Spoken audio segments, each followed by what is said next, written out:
Congo, oh Congo, toi paradis. Congo, terre promise, au Congo, l'étoile d'Afrique. Voilà, je suis au Congo, au Congo, toi paradis.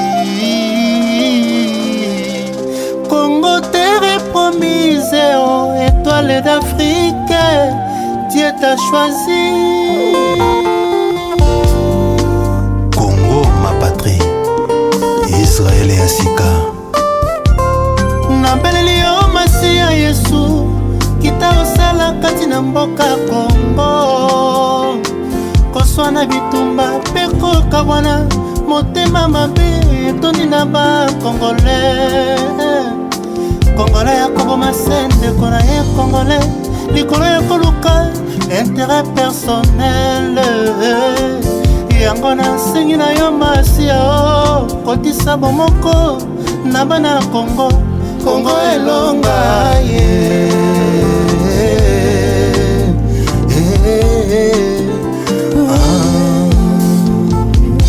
Marabeleli yo Masia Yesu, itaosala kati na mboka Congo.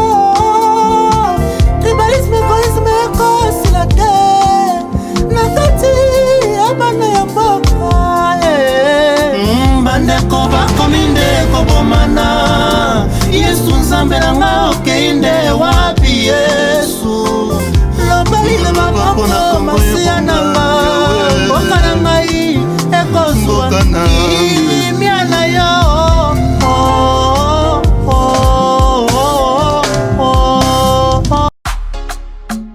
Bienvenue à Saphir Hotel, un cadre VIP propre et reposant au grand carrefour de Kinshasa, avec un service d'accueil digne de vous. Plusieurs catégories de chambres et appartements climatisés avec Wi-Fi et TV plus décodeur aux prix incroyables. Petit déjeuner y compris dans son restaurant aux spécialités congolaises et étrangères. Ouvert à tout le monde avec une réduction de prix pour les clients qui séjournent à l'hôtel. Notre adresse, A4 avenue Ikelemba, quartier Matungé, commune de Kalamou. Téléphone 099 991 74 21 81 600 8000. Hôtel Saphir, beau cadre, bel emplacement, bon prix et beaucoup d'avantages. Bienvenue à tous. Très bien, mbote na bino balandi nyonso ya bosolo na politique officielle Misa Lingala. Yango ye bandi 11h juste jusqu'à 12h juste, toza kosala bosolo na politique. Misa Lingala eleki misa ya français na bato ebele parce que l'avantage na misa oyo mwasi ya ndunda receveur président de la République, honorable député, excellence ministre. Bangones baza kokuta na pambate na misa oyo lisolo ezali très facile. Bozolanda biso alors de partout à travers le monde parce que tozali na télévision Congo Web en direct, mais nous pensons également vous êtes en train de suivre cette émission na radio 97.4 Buzz FM. Bozolanda biso pe na relais na radio Montbleu à travers bandeko bazakuna na Bunya Beni Butembo Kisangani Mbote na bino. Bozolanda biso na Sarah Télévision vers Congo Central à partir de Kasangolo jusqu'au niveau ya Mwanda Mbote na bino en passant par Matadi Songololo. Bozolanda biso pe na Molière Télévision 346 Canal Sat Easy fréquence ezali 100 boyebi yango. Plusieurs rediffusions de Tingi Télévision prendra le relais à partir de 22h juste. Et puis, Kunactu va aussi rediffuser cette émission à partir de 15h et 21h. Vous allez à Londres, Belgique, Allemagne, Toronto, Montréal, Dublin, partout à travers le monde, même ici à Kinshasa, dans les différents coins de la capitale, Topé Sibino, Mbote. Bossolo la politique, on démarre. D'abord, l'information où ils allaient priorité pour la BISO, ils allaient information en Covid-19. On va d'abord vous informer. Covid-19, 491 cas. Au total, 30 décès, 59 guéris. Alors, 213 cas suspects sont en cours d'investigation. 321 patients sont en bonne évolution. Trop de zones d'ombre dans les dossiers de Congolais venus de Dubaï. Parce que lobby, tu sais que 2 cas.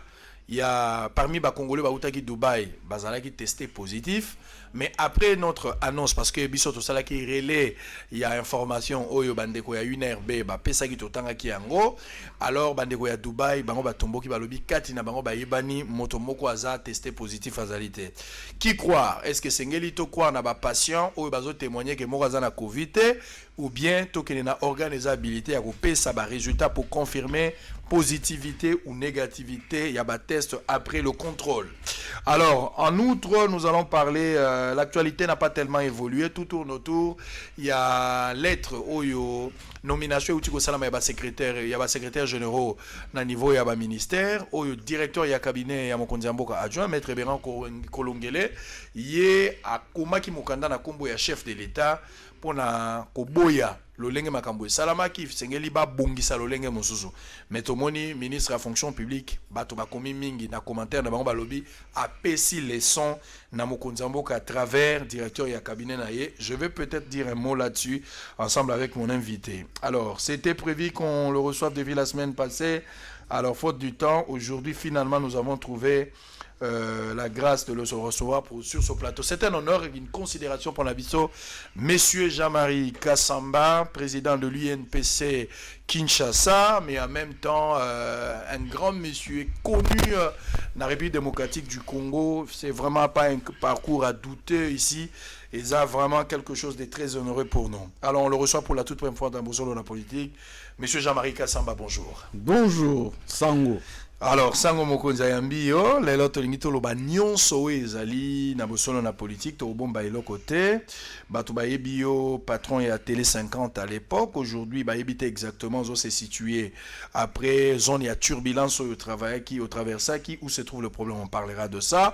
On va récupérer dossier à 5 chantiers parce que vous avez joué un rôle important dans il y a dossier à 5 chantiers. On va parler de la communication de Joseph Kabila, chouchou des Congolais aujourd'hui en contradiction avec la démarche d'évêque Pascal Mukuna.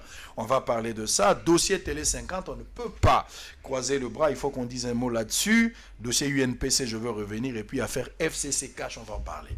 Alors, président Jean-Marie Kassamba. D'abord, pour la première fois, vous partagez plateau Mokona Bosso la politique Lelo. Oyo balé qui n'a pas à Moussala. Au ballon Monango Moussika. Lelo comme réalité, peut-être d'impression par rapport à la démarche autour de ça. D'abord, on a PC Bino équipe Mobimba en commençant par Yo. Félicitations. Merci, président. Ponanini, félicitations parce que Oyonde Balobaka créativité, Oyonde Balobaka sens d'initiative, Oyo Biso Batotanga communication, Tolobi concept audiovisuel.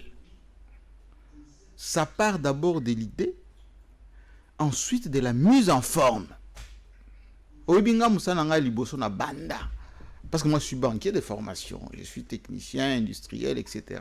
Maintenant, on a abandonné la fréquence pareille plurielle. À l'époque, Radio Tabala, Radio Liboso, na Paris. Nayaki comme analyste, consultant. Et puis, on a proposé à Jean-Claude Courant, personnel, Masakoufa, Colo Radio à cette époque-là. Na binga na koya na concept nangai. Na bloc information. Camarade n'habite Zalia au Gilles Kidinda Zana RTGA. Ah, iguana camarade nanga penza. Il est en azolo na radio ngana za étudiant. Na Roni Soubois na zo yokai. Gilles Kidinda. Alors oui, concept nous andeni. Nga binaï concept nanga zali. Chaque actualité na zo ya ko analyser. Na zo pisa point de vue nanga en tant que spécialiste parce que nga na ibi Afrique, auto za na Paris. Ba il était Afrique ba mindele ba ibi en moto. Na un concept nanga na proposé na epé na partenaire nangai na za étudiant mais na zo organiser ba événement ba conférence de presse ba soirée thématique ba boîte de nuit ko ça ba playback na ba artiste tout ça na zo nga moko côté artistique côté politique côté culturel nga muta sala liboso émission ya liboso interview na maréchal Mobutu à cette conférence de presse à CDC na salle enregistrement na ke na monté na ena on a radio Tabala na ti pas congolais ba noir ya Paris ba nani wana zolo ba ça commentaire sur Enya Mobutu tout ça ngai donc les autres PC bino félicitations. Merci.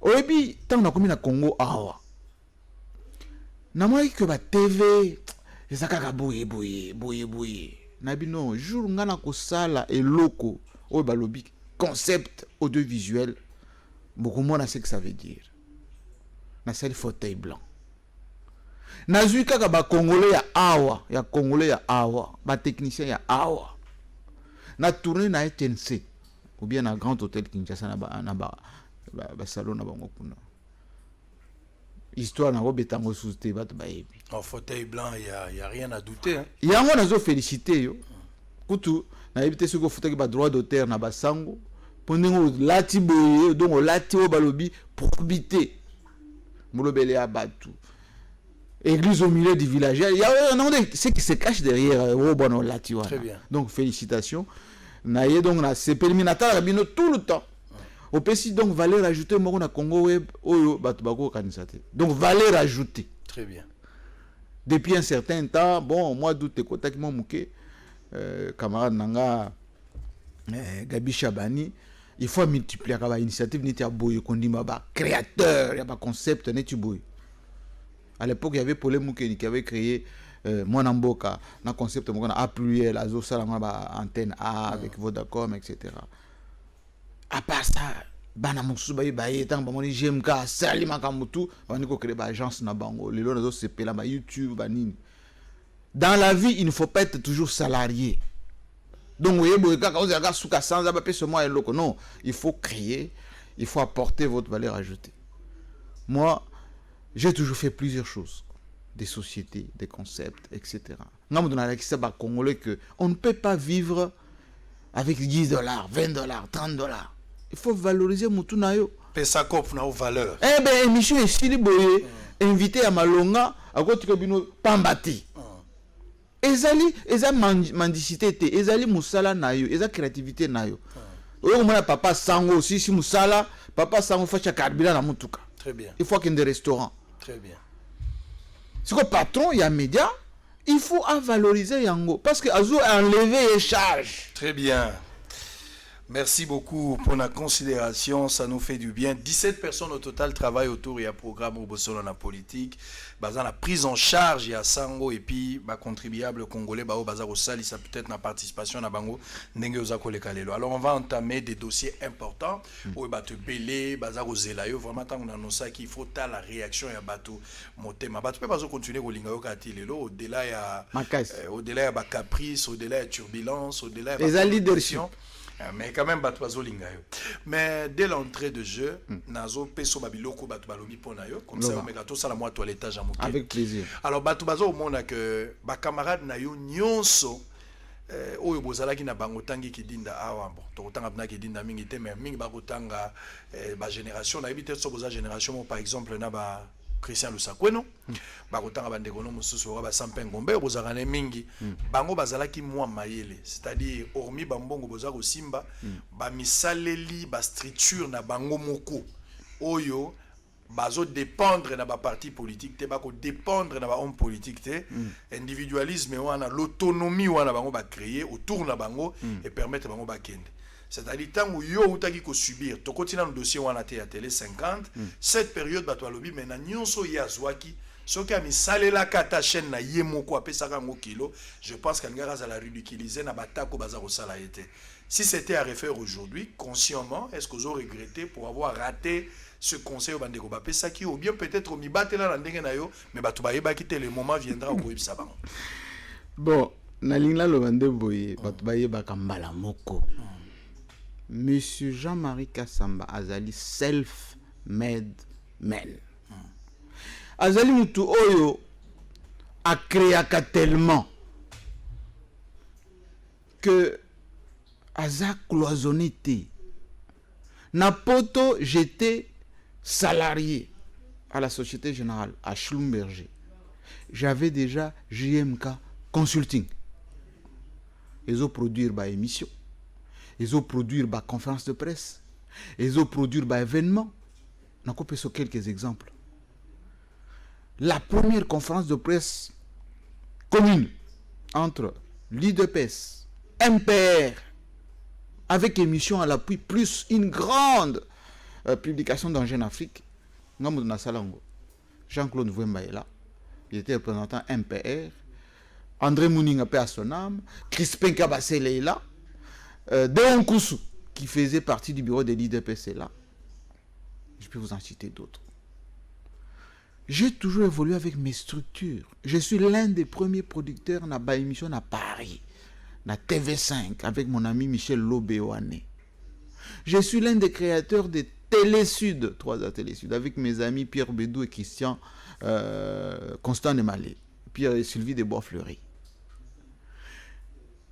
Tant on a commis dans le Congo, cellule, il y a visibilité, il y a 5 chantiers. JMK. J'ai eu la chance, et j'ai toujours cette chance, d'avoir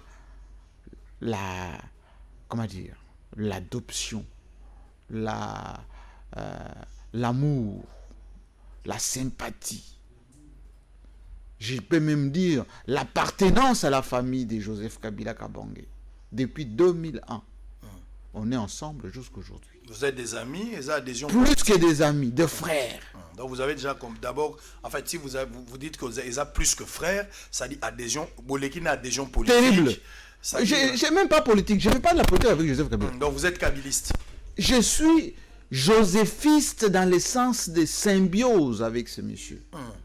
Symbiose, ça veut dire que toyebani tellement, tolingani tellement, tomesani tellement que je peux même anticiper ce que linga kanisa ile mo boyenga bimbo wana faut la kaboy. Qu'est-ce qui est de bon dans Joseph Kabila ou ezotika loti lelo lobi au-delà ba erreur, ça il n'y a pas une autre personne, Dieu lui a donné. L'intelligence. Kabila intelligent. Extrêmement intelligent. Et je le dis en connaissance de cause. Je fais le intelligence, intelligence naturelle. C'est un fin stratège. C'est quelqu'un qui se propulse 5 ans, 10 ans, plus loin que le commun des mortels. Enfin, que le Congolais moyen. Allah qui s'y biso ba Congolais que depuis 1998. Il est toujours en longueur d'avance par rapport na Congolais nyonso. À combien on a papa naé, tant qu'il y a une révolution à Bango, il a trouvé quoi? Les Mobutistes, il y a un Afdel, il y a un Rwandais, il y a un Rwandais, les Mobutistes moko ba kependa ko rejoindre ba Rwandais ango, parce que ba RCD. Ba Congolais, ba sema kamwe ba mzuba kia na MLC, ba weba Congolais, ye atika kana kisasa. Ba yeba kotu ba institution.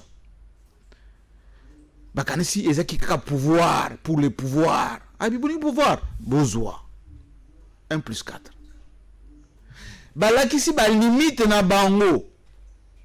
Oh ba za ko ba na rébellion, oh démocratie, oh mauvaise gouvernance, oh baby c'est plus que pendant la transition.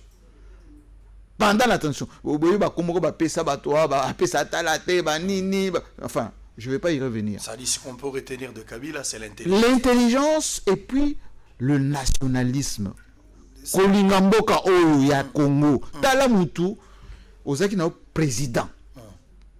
Olingo ozo ba précaution précaution d'usage. Osimba mundaka mona ba poto ba nini donc tant qu'à pouvoir essayer OK obata makuna. Il n'a acheté maison nulle part. Ce que les Alambele balakisiango. Ça dit aux na Tanzanie balaksawa les a été. Biloko lukuta. Biloko ya lukuta. Kabila zana ndako na libanda te. Mais yo azalia wana kingakati. Atonga mi tongela ndako na ya kingakati yemoko muke pendant 10 ans asasi seigneur son azo ka ba jardin bilanga na afandi na ya wana.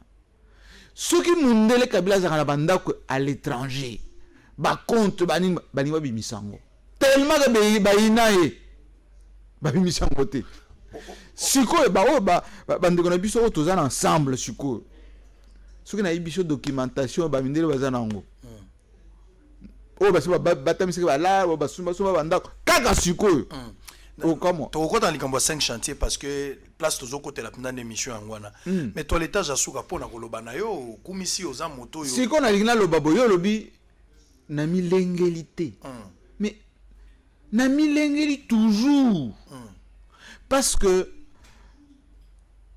nalinga te naloba makambo etalinga. S'il y a quelqu'un qui est autonome, proactif, oyo asaleli mboka, amisaleli moko, asaleli famille, asaleli profession, ezanga. Na yena mbonko yo nga moko na ordinateur na ngai. Na créé 200 emplois. To lobela ngo soki olingi. To lobela. Na yena mboko yo ba nazo nomination te ba nommé Jean-Marie Kassamba article machin ordonnance machin rien. Mais na sala tellement makambo a bien ko kana ba obanoma. Kasi zela tu wana yo ndozo mi lobela. Lelo oyo zela lelo oyo eloko nga na créé comme nango télé 50.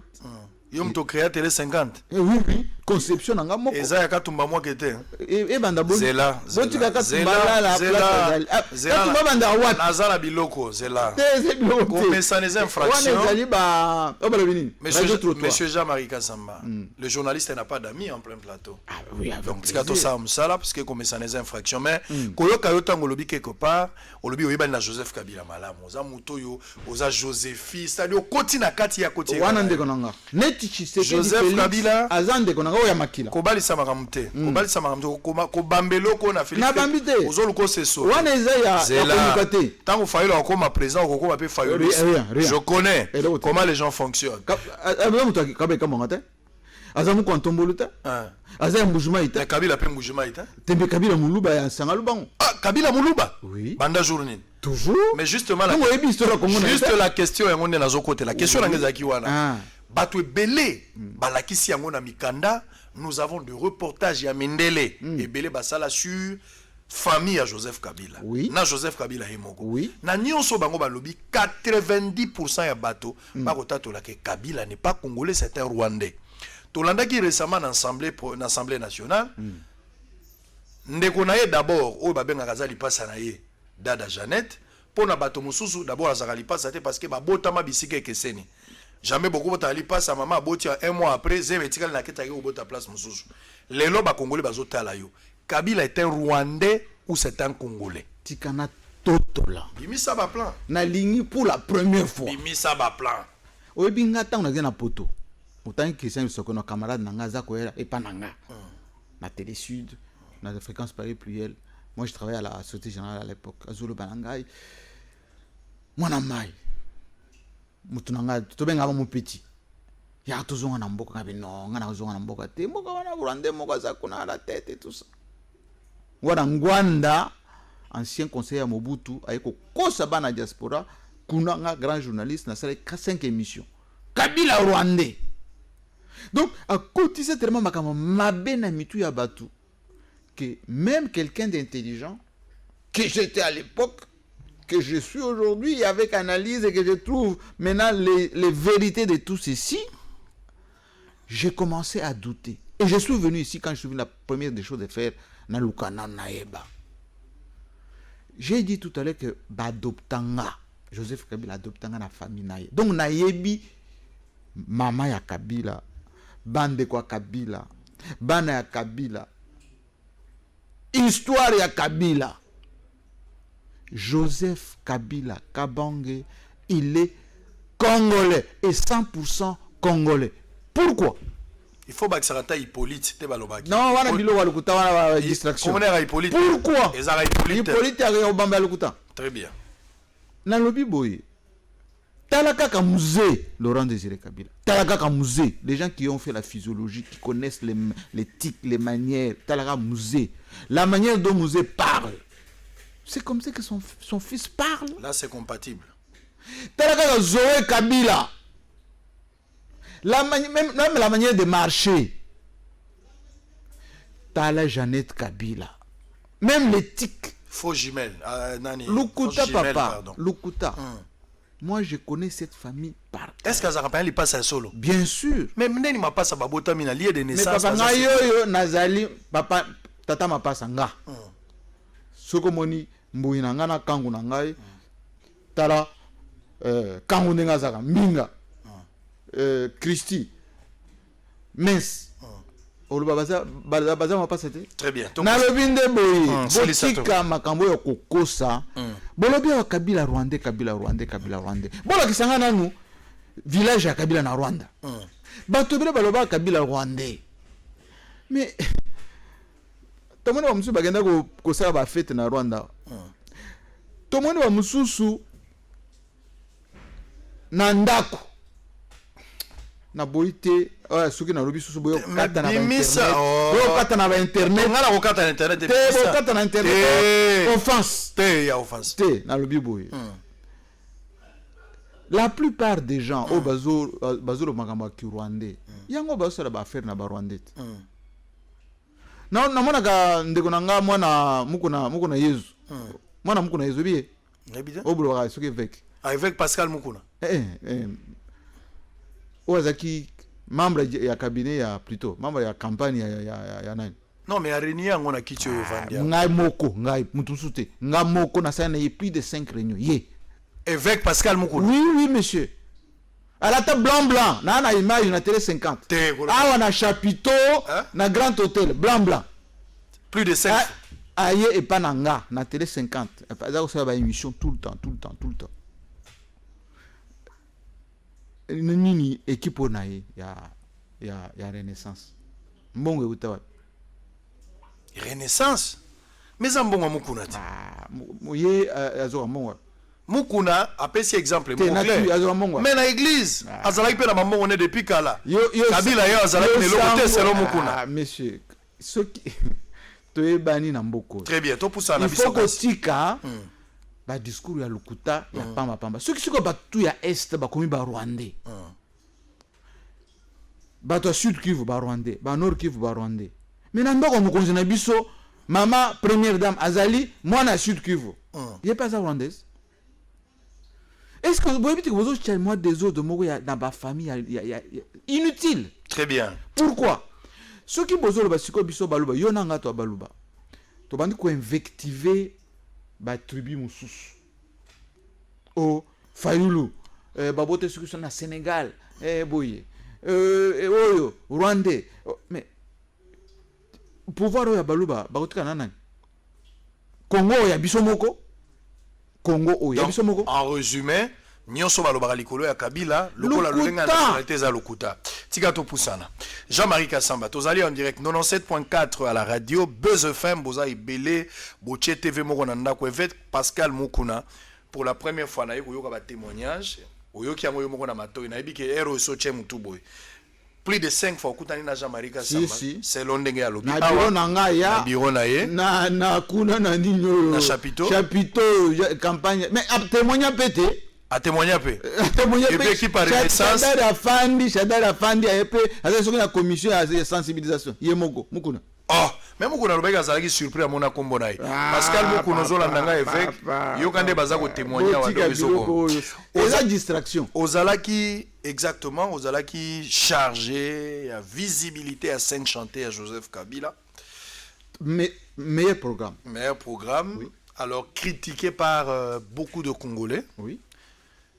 Bah critique qui pour nani parce que vous n'avez pas lié l'utile à l'agréable. Au beteli bango li solo ya livre ya témoin de Jéhovah. Au lakisi bango ba photo ya paradis na ba pomme ya minene mais ba moni yango te. Awa o tshela biso ba photo ya ba bateau. O tshela biso ba photo ya tozolo bela kutu so de mouton te mais aleki ba photo ya banzela ya likolo. Banzela ya likolo autoroute ba benga. Totika li komona yango te. Otiela bato ba photo ya ba très moderne bato batika la komona yango te botiela bato photo ya ndenge boulevard ekokomela na ba minda photoshop na réalité monanité otekela bato ba illusion lelo Joseph Kabila za président de la République te na conscience na honnêteté oyo zanango ba congolais balinga ko mingi peut-être les occasions ya suka pona yo au rectifier tir. Est-ce qu'aujourd'hui vous regrettez avoir vendu ba illusion rêve ya pas na ba congolais mais au fin fond et le komo salama oui pani nazo sourire sango azo le bango tellement la conviction que zo pesanga posa na seka oui bitanga na kendeki na mboka na biso yo Congo dans les années 80 ça s'appelait les Zaïre tout était délabré tout alors ngana de décoller na njili wana po de njili wana à 11h avec les DC-10 d'El Zahir. Courant est athée. L'aéroport. Wileri ozo. Toi, tu peux mettre Wileri à autre. Et ça, quand on a mai na mai. Wileri, mai na mai. Ok, na ministère, na ta mo côté, okuta kicha malonga ofandi. Quand les Kabyles sont arrivés dans ce pays, rien n'est ressemblé à rien. Rien du tout. Il ne faut pas qu'on base à honnêteté intellectuelle. Quand Félix Tshisekedi on fait remise et reprise au mois de janvier. Le 24 janvier. Oui. Akouti, dans le compte du trésor, 1,4 milliard de dollars. 1 milliard de dollars. Quand les Kabyles sont arrivés, il y avait moins, rien. 1 milliard. Parc automobile plein. Congo Airways, Transco, bâtiments de gouvernement, tous les ministères, plus de location. Il y avait même au niveau du cabinet du président de la République, tous les parcs laissés pour à l'occasion de la francophonie, à l'occasion du cinquantenaire. Oh, panzi na ba cité soko qu'est-ce qu'on a ba nganda na ba boîte de nuit aux okutango liboso. Le boulevard du 30 juin ici était 2 voies. Na katikati wana mabele moko boy. Et comme 8 voies. Nous avons l'aéroport aujourd'hui modulaire, vols nationaux, vols internationaux. Il y a même le pavillon présidentiel. Joseph Kabila a laissé plus de 5 avions qui sont là. Quand Mobutu est parti, il n'a laissé que... Il n'a rien laissé du tout, parce qu'il y avait même que l'aéroport que les Belges ont laissé en 1954, qui était là. Comme ceux qui... Ozo expliquer ngai. Ozo expliquer ngai. S'il vous plaît, Ozo expliquer. Alors le programme s'il vous plaît. Ozo memanga na logique ya makambo yo moni. Oyo Kabila Ozo kumisa kutaki. Mais makambo na lobi no Kabila tenir ba promesse. Mais yango nazo comme ndé wana te. Aéroport Kabila va kere na sukawa. Oui. Bavandi na ba José Makila tala munene ya Joseph Makila José Makila na ngambe kulutu azalaka nango mais anyoko mi na kurbeta 45 c'est 45 c'est en cours déjà chantier wapi mais quel est l'aéroport mais wapi Zelana zonge la makambo lobi à 5 chantiers. Au début que tant Kabila a lancé le programme de 5 chantiers, c'est pour la première fois dans notre pays tomona 20 km d'engins Yasika. 20 km. 20 km. Bangé Yassika. C'est le seul programme Oyo va ouvrir un chantier partout et ça s'est fait et puis ici là. Autoroute et ça là? Lumumba ici là. Oui. Aéroport ici là. Boulevard du 30 juin ici là. Nzela Kasumbale c'est ici là. Je peux vous citer que des choses ici là. Autoroute ici là, oui ou non? Est-ce que vous avez vu que attention que vous êtes à New York, tu sais quoi bazotonga? Si vous êtes à Paris, si vous êtes Corona ici, bah continuer construction. Autoroute il y a projet à long terme. Ça fait partie, il y a programme. D'ailleurs, mais ce sont les prévisions. D'ailleurs, à la différence, il y a 100 jours. Ce que l'Inter va payer moins d'un mois. 100 jours de talioté justifié au binobo sala. Il y a un lobby. 5 chantiers tango ba lobby ezo banda. Et bandi pe et puis ba to moni misala. Mais au lobby 100 jours il faut banda. Bon. D'abord mongo il faut banda nango ba détourna. Ba chanteur go moi musala et calé. Tout comme tu n'as pas procédé là. Donc 5 chantiers comme je vous ai dit la fois passée, Tala et l'autre 5 chantiers Bota, l'hôpital des cinquantenaires. Ce qu'est Zalaté, Sango Mokonzi, les lobato Covid-19, ba guérir bango wapi. Nayami ministre ya IDPS Eteni Longondo. à lobby Nzambe merci na Joseph Kabila, président de la République honoraire. Atikele biso hôpital qui n'a rien envié na ba standard. Na papa na biso noko na ngai yakabe kama mupompa avant pas que ne otika ye na lilita na ye alalaki wana na cinquantenaire. Or ba finga cinquantenaire wana. Oizama be tout ça. Lelo mokonzi mboka tango linga avant voyager aleka wapi? Pavillon présidentiel. Nani mutotongyong? Ba Evra Kabila. Mais nani mutotongyong? Bon, to poussana. Tika to poussana, toi vous makambo ko lobeze belé. Mais les gens Batuno va comprendre parce que Joseph Kabila depuis Lungola ki ndeko kudura kasongo to pesi mbote place aux Holanda biso. Poste wana itika la pamba moto muso akotaka te. Yozo prétendre que la malamu na Joseph Kabila. Bo solo la kana bo balukana se bozonga likolo.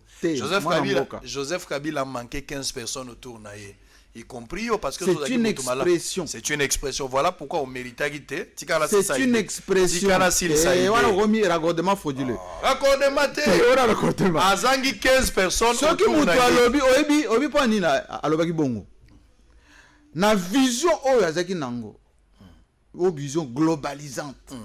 Il y a Congo Mounine, Magambo Minine, armée comme donc dans les 10 premières armées il y a Afrique. Où est monsieur Zali? Kabila muto salam. Oh vous aurez oh bisuko il y a des feux Kabila muto salam. Kabila muto salam oh balobi organiser ba élection à fonds propres. Yamboka. Talelo yo. Dollar est combien? Pourquoi bazoyote na place ya kudura ngai oui pour au seul lambo ça ka basala nomination te na biso na début que ebele ba normal bango basala pelo mérita ki bango nde baboya non c'est-à-dire que biso ozo na ta Joseph Kabila wana lelo aza président aza patron ya majorité tout confondu mais makambo ozo sala pona mboka ba conseil ba orientation ata mokonzi mboka lobaki ngote abina ba dossier mususu tata wana akuba esa kama kama poste te balolenge no akolobo yango moni Félix Tshisekedi asepelaki na yo te parce que mais comment azala kati est-ce que ngam Félix Tshisekedi azala logique ya moto azozela te bakumise mingi ndengo kumisela Kabila le corbeau n'a jamais été joli babenga bogar pona fromage yango moni président boya ko pesa yo mbote mais makamba malamu président de la République aboya ko pesa yo mbote na échanger tamba kena yo zonga c'est là moi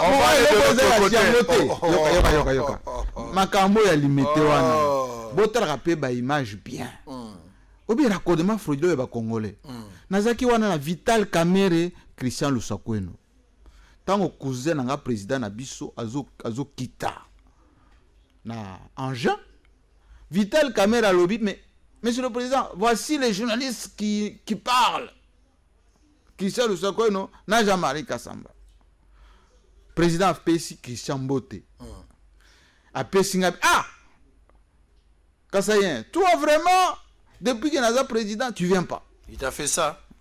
Depuis que je suis président, tu viens pas. Voilà, maman yo zoloba. Mais biso to bi que président ebisa ki yo makambo yo sali biso tak do zalaki na opposition. Ah, elle est gota. Ngabi mais président. Baya que pas président soki na on a invité yo. Voilà. Akepe akeko fanda. Tango awa yeko pesi so ba diplôme on a chest.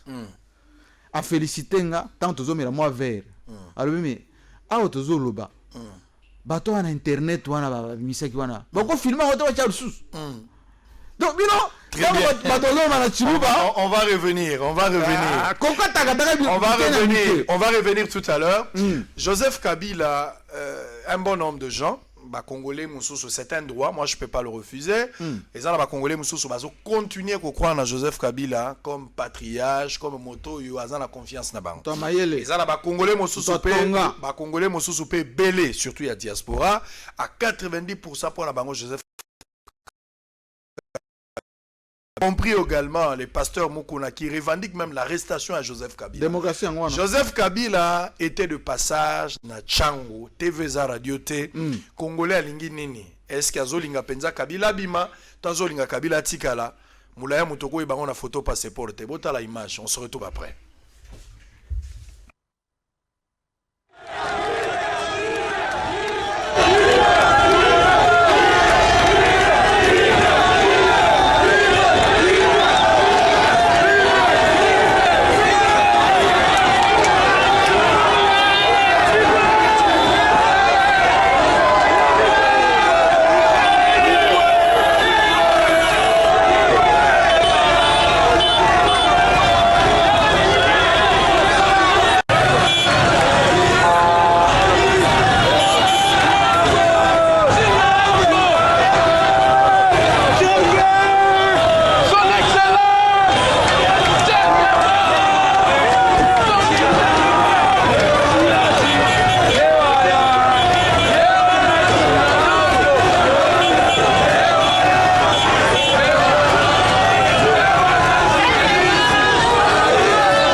a tiré profit de ce moment pour mettre au clair un diagnostic et redessiner l'avenir. Le système sanitaire, le cadre macroéconomique, le droit du travail, la bonne gouvernance, le système éducatif, la sécurité alimentaire sont les principaux secteurs qui attirent l'attention. Pour le sénateur Guy Luando, cette crise aura eu le mérite de démontrer que la santé devra dorénavant être placée comme secteur stratégique et prioritaire pour le développement du pays. Il faudrait le plus urgemment possible créer des emplois durables dans les secteurs, diminuer l'exportation des médecins, mais aussi investir dans l'industrie pharmaceutique afin de répondre aux besoins croissants de la population. Au-delà de cela, il faut aussi réinventer l'économie congolaise, par exemple en mettant en valeur les 80 millions d'hectares de terres arables ou encore soutenir l'emploi afin de protéger les PME à préserver leurs activités mises à mal par la crise sanitaire. Il est également plus que temps d'établir une bonne gouvernance au service du peuple. Dans les lignes de Guy Luando, la République est un mot creux si elle ignore les conditions concrètes de la vie des gens. Les Congolais ont de moins en moins confiance en leurs dirigeants à cause de l'opacité qui caractérise la gestion de la Res Publica.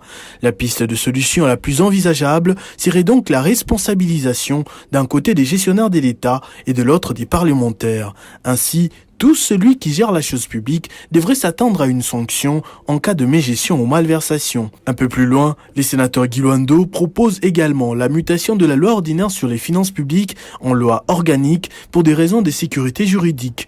En conclusion, il faut impérativement un nouveau modèle social. Aujourd'hui plus qu'hier, l'homme congolais doit être au centre des priorités. Ce Congolais compétent, ce Congolais à la hauteur de ce grand pays, placé avant tous les partis politiques. Les changements peuvent faire peur, mais pour s'en sortir, il faut se préparer dès maintenant. Chers compatriotes, dans les moments difficiles, l'humain trouve toujours les moyens, les astuces pour s'en sortir. Aujourd'hui, toutes les activités sont en stand-by à cause de la pandémie coronavirus. Les usines ne fonctionnent pas normalement. Les entreprises sont presque en arrêt. C'est ainsi qu'en Occident, où ils ont les moyens, les élèves, les étudiants, les collégiens, les lycéens, les universitaires apprennent en ligne grâce à Internet. C'est ainsi que, concernant les études de nos enfants qui sont donc obligés, compte tenu du confinement, de rester avec les parents à la maison, des compatriotes congolais ont pensé à une plateforme Internet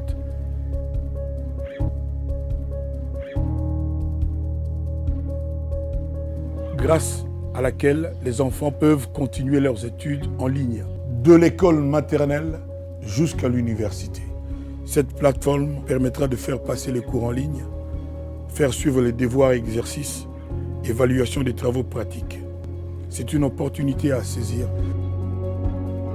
Cette plateforme permet à nos enfants, à tous nos enfants, élèves, étudiants, universitaires, de continuer d'apprendre leurs cours comme s'ils étaient à l'école. Cette plateforme est un chef-d'œuvre qui permet vraiment à nos enfants, dans cette période difficile, de continuer d'être des élèves, des étudiants, des universitaires.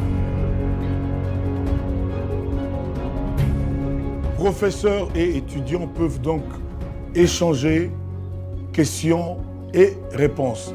Les élèves, les étudiants donc peuvent avoir toutes les explications comme s'ils étaient au même endroit avec leurs professeurs. Un autre avantage de Très bien, merci beaucoup à la grande équipe qui travaille ce matin, Précieux Mouyoko, Trésor Kalafay, merci beaucoup. Alors on va entamer dernière partie pour terminer. To bandana makamba ba image ya kisasa. Yangwande la zoya, ba image ya kisasa to koloba deuxième phase. To bandana nuana. Réponse oyo nazo pesa ndeko nanga ya mbujima ya kananga. Pasteur Mukuna évêque. Bon, évêque na évité mais Mukuna. O évité Mukuna za évêque. Bon, makamana bango bato ba tokei. Bani ngana za kuna. Tokei. Na bika za mwana Mukuna Yesu. Mukuna chipo ya wakazadi. Tala kisasa yango oyo. Kishasa yango oyo. Soki deja mutu bazo sepela na ebo na masina na kinga sana. Zwe tikali ba kanluka totala so ekozala pe bongo. nalobi na Kingasani côté ba Fayulu ba Bandundu ba Kasaya na Kingasani wana bazolo bana boy China Rambo bazo matana ba traverse na nyo balobi ba passer ye muto asala Lumumba ye muto asala ba se pene boy yo sikoyo oza yo moko ba makamso sala esimbate tout ça donc tikala kana na caméra enfin caméscope ozolo ba na kati ya caméscope yo moko tout ça la peine à moi. Très bien. Moi élégance. Je pense que ba image et le bien ngomo ba moni TV za radio te. Na pesi likanisimo par rapport à élément motolandi ya e-class awa. Ndenge tozo kende boye distanciation oyo ndenge batoma ile ba kotala na mokili toko mati 2022. Donc situation na nous a résolu na quasi totalité na ngote.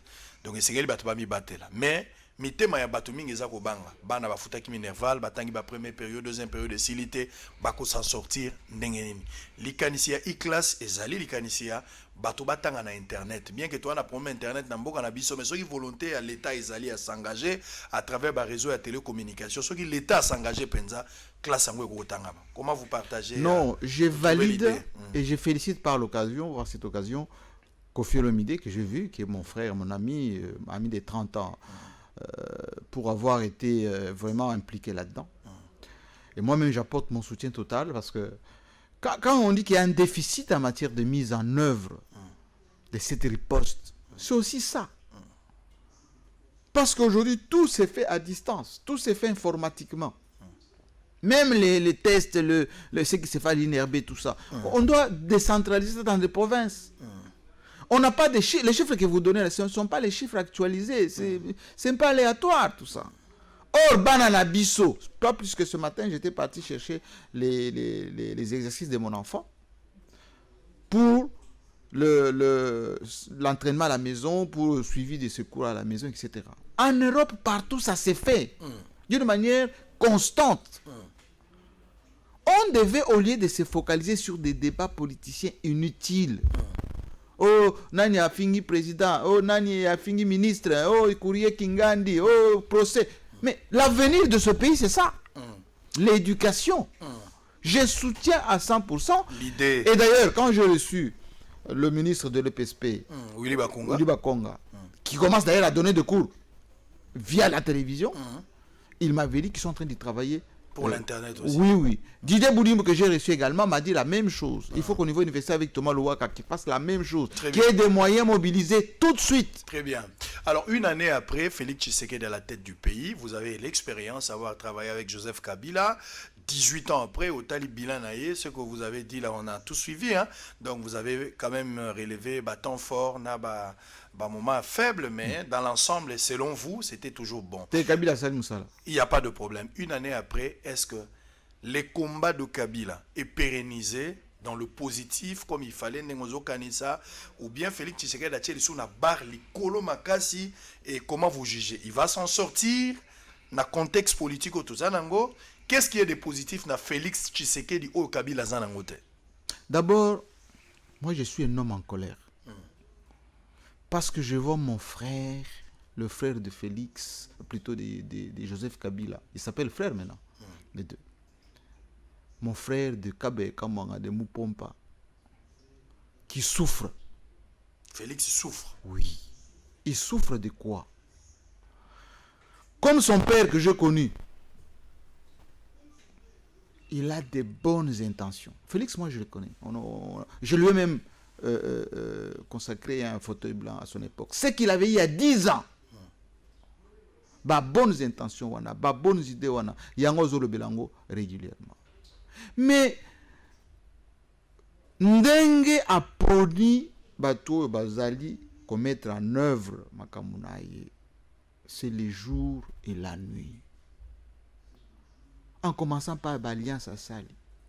En commençant par faire revenir Bawe baza kofinga Kabila, kofinga Congo, Congo bashing, tout ça, ko sabote mboka. O balobi nini? Diaspora. Plus de 200. Est-ce que yo somona wana ta moko awana bosolo ayekolo bangaba Félix Tshisekedi. Ndenga na zolo makaba Kabila boy, na zolo makaba Félix boy. Osomona moko ya diaspora, moko seulement. C'est ba diaspora vraiment ya présidence na 18. Mais pourtant bazali. oyo fils moko kaza koloba que bakomi kolia ba omelette na fleuve Congo bazomona na susu te tout ça là pour na bango te ba ye belé fallait que ça à rendre bango l'ascenseur rien communication rien plus difficile encore ba moyen oyo Kabila tiki liquidité argent frais au lieu que tinda on a mis ça là oyo idée il y a 100 jours tout ça et qui côté mususu bazo basomso bandako bazo zongisa ngona poto comment voulez-vous que Félix azala bien azala bien ndenge nini et puis bamsusu au lieu que travailler avec l'FCC majoritaire encourager bazo finga bato FCC tous les jours Kabila tous les jours comment voulez-vous qu'il y ait la complicité entre le président qui a des bonnes idées na bato bazo mettre en œuvre makambo ya directeur ya cabinet to ba ministère l'ensemble de tout ce genre là et bato cabinet et certains ministres et ba conseillers enfin comment voulez-vous que Félix soit content ou soit heureux pour Kabila tikeli tout atikeli armée atikeli mbongo atikeli mboka atikeli mais siko bato aye na bango po basala musala wana musala bango nini kaka oh nani a fini président tout ça les boy nani a sali mais on gère pas le pays par rapport aux individus il faut gérer le pays de manière macroéconomique parce que il faut réfléchir na epa na biso kuna na ngandanjika basali nini na kasumbalesa basali nini na ba Congo basali nini. Bien, alors on va terminer. Tant que Félix Batikeli Mboka, c'est-à-dire Félix a gagné l'élection, sinon il non, quand il a pris remise reprise. Ah ok.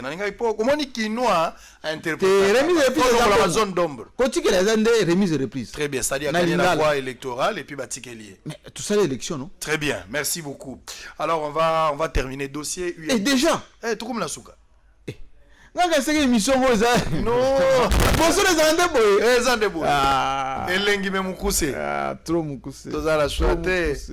Alors on va peut-être prendre UNPC oui. Ba journaliste belé baza ko se plaindre baza on peut makamate 50 tokeite ba journaliste belé na koti télé 50 des obimao loba ba journaliste belé bazo se plaindre baza abandonner na triste sort na bango parce que ozali président UNPC mais apparemment otikali likolo oza UNPC provincial politique à proximité ezalité ba journaliste va abandonner on peut cet exemple confinement autozan nango lelo na commune ya Gombe et sengela ki ba journaliste ba sala musala na kati UNPC national et provincial bo sala ki ensemble bo pesa ki bango ba carte bo pesa bango nzela ba kota mais gouvernorat ya ville akasa eloko wana apesa quelques personnes bateau boloba mingi mais intervention et salamate finalement ba journaliste ba na accès à musala te.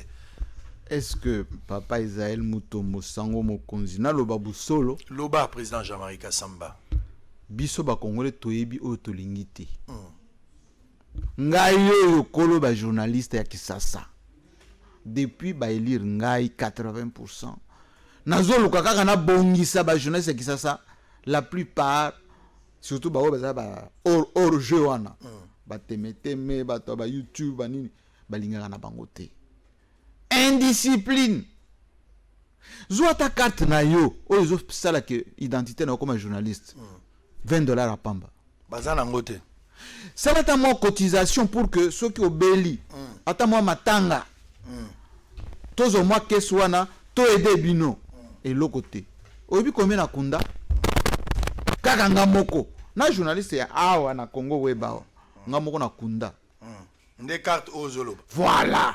voilà yo za penza journaliste ya malonga exemple il faut ba suivre yango. Merci président.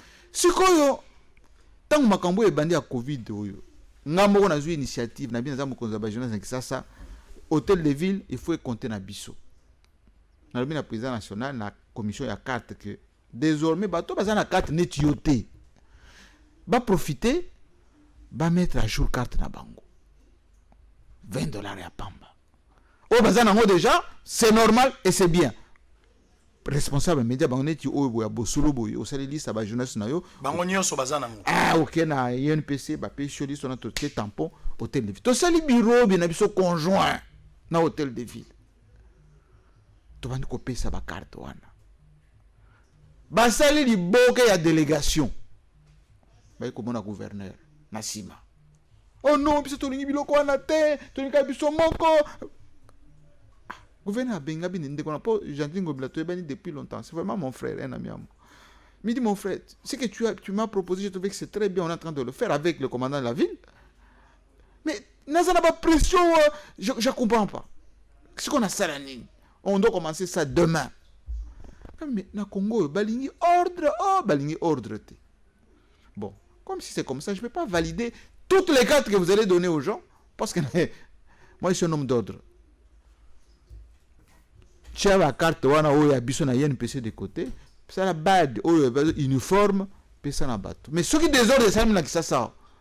Bobé, un journaliste, il y a problème. Très bien.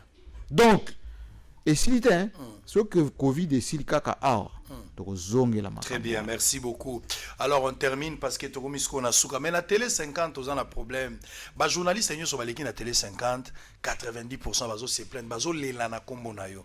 Mathieu Kamango na cimetière, tant que zo lela na kombo no pona matanga na yo ko komate. Bato babande ko kana yo ya na matanga te.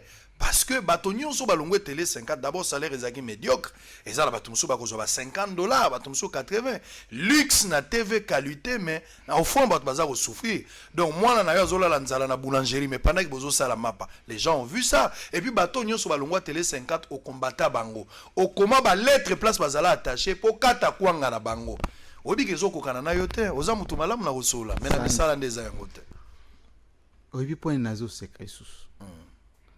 Na mutema na yo moko na bawe bazotala biso bayebi que oyo lobi yango te oyebi na fauteuil blanc tant na banda fauteuil blanc ce qui na silici enregistrement à fauteuil blanc technicien ya pamba $100 journaliste a posé question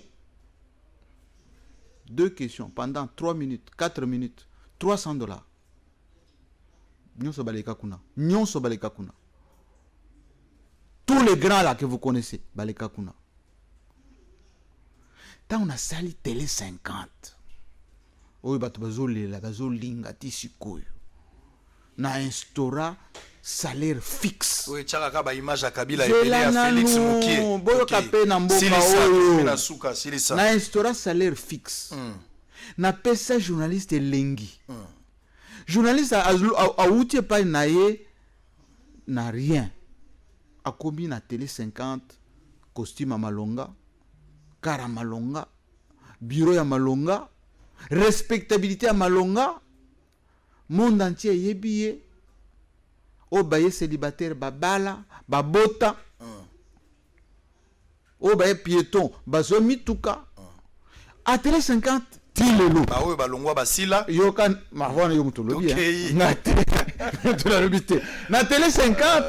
Ce que vous avez téléphone na yo. Obengi ngai sango mokonzi nazali journaliste na télé 50. Obengi n'importe quel journaliste, n'importe quel gouverneur. Eh, venez. Pour bazaki ba gouverneur ya FCC zando. Bazo ordre. Na lobiti sikoyo. Pour anine. Parce que M. Jean-Marie Kassamba a l'ingaka bananae. Très bien. Moko la moko a mis que place à Zali. Tranche de vie oyo et ça là qui a zalaye. Et ça parce que Azaki Mopanzi a M. Jean-Marie Kassamba. Qui les ont continué. Très bien. Il aurait fallu que ce que l'on va en faire, ce que l'on va en faire, ok paradis.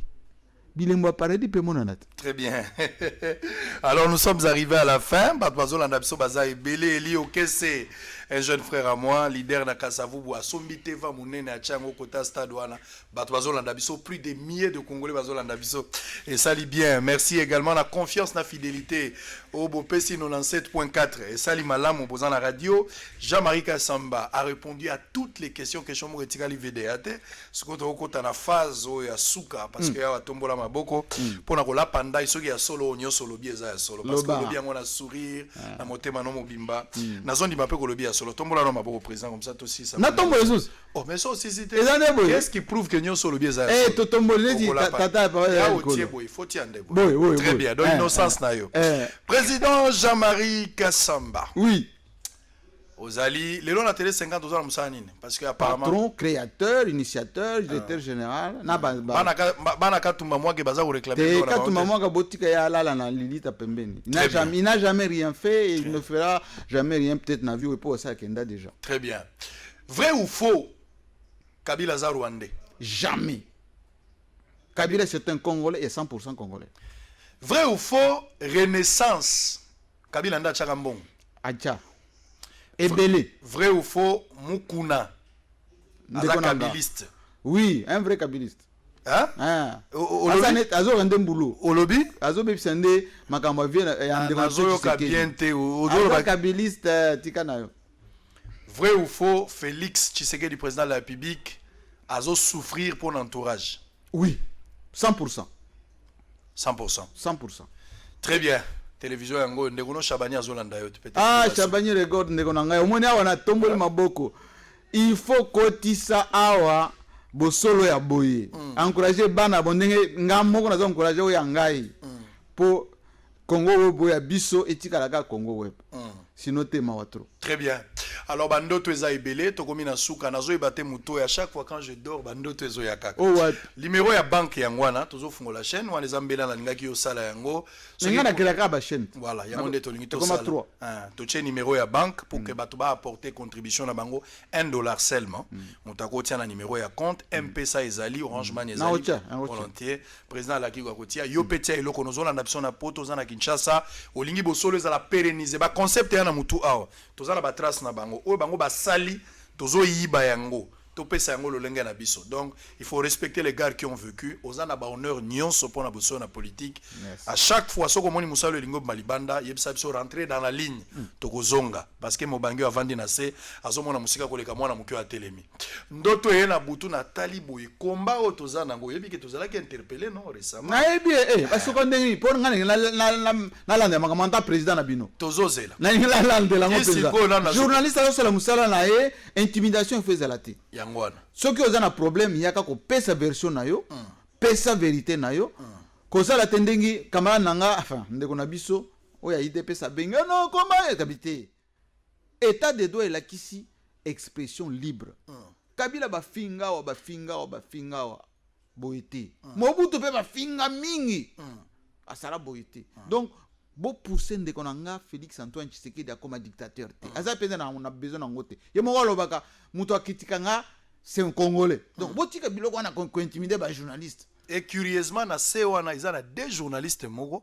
bazo accompagner diabolisation et on éducation na pese binote moko avanda pas ba belle-mère to vérifier to te longola wana na longola longola lokolo pekisi ngai na kolobango lisusu.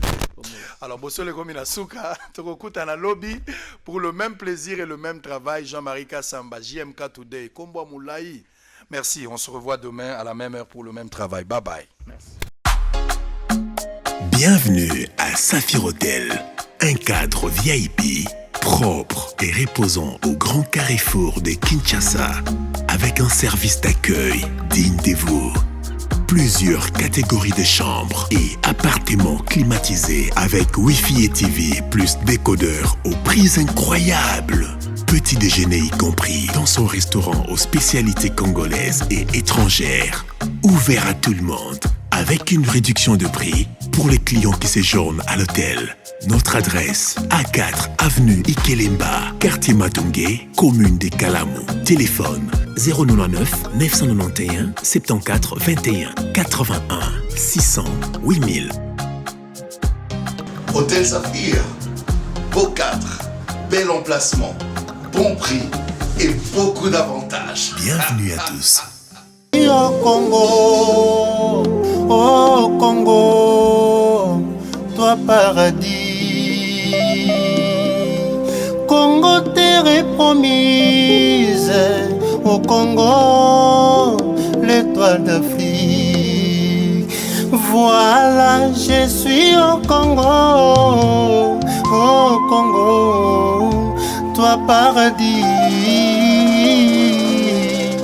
Congo terre promise, oh étoile d'Afrique, Dieu t'a choisi. Congo, ma patrie, Israël et Asika.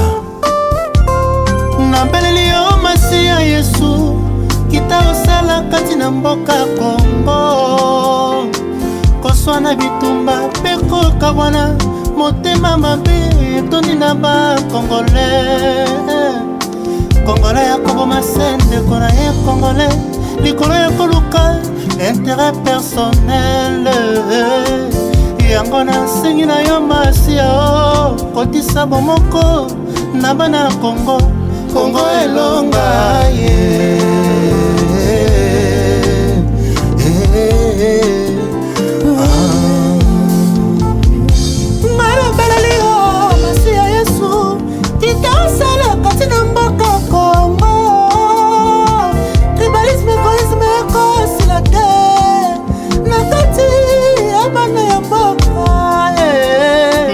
bandeko bakomi nde kobomana Yesu nzambe na nga okeinde wapi Yesu lobalile maboko Masia nanga mboka na ngai ekozwa kimia na yo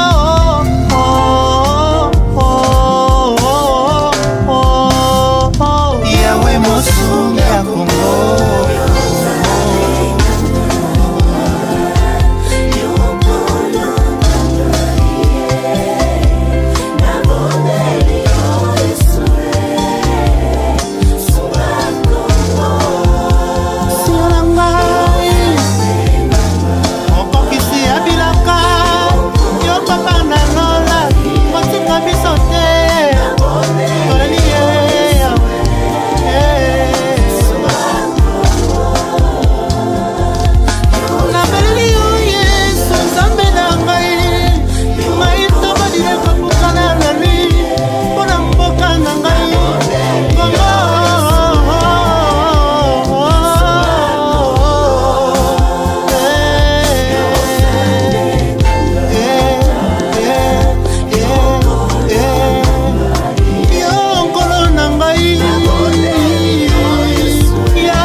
kobondela pe kotonga Kongo Europa, Afrika, Asia Oceanie pe kuna na Amerika Oya totonga mboko yo Kongo Héritage nzambe atikela biso bana ya Kongo RDC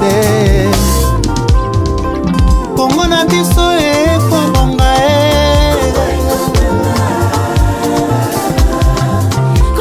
Ale bana Kongo tosima na maboko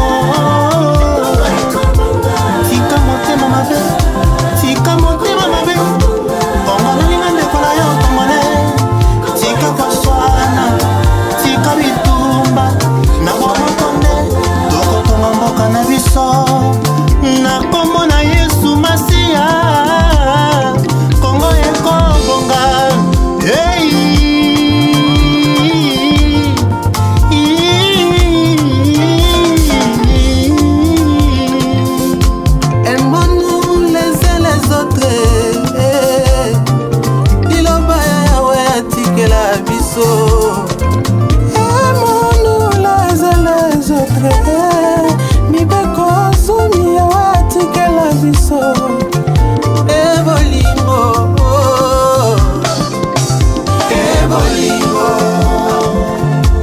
Il est doux et agréable si les frères demeurent ensemble.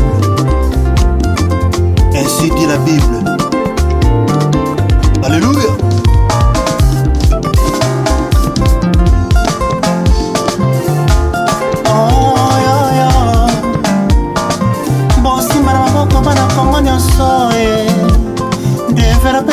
Développer toute l'Afrique Afrique et Kobonga Kaka partie ya Congo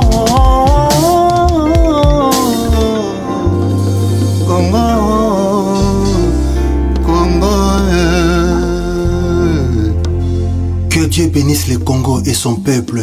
Amen.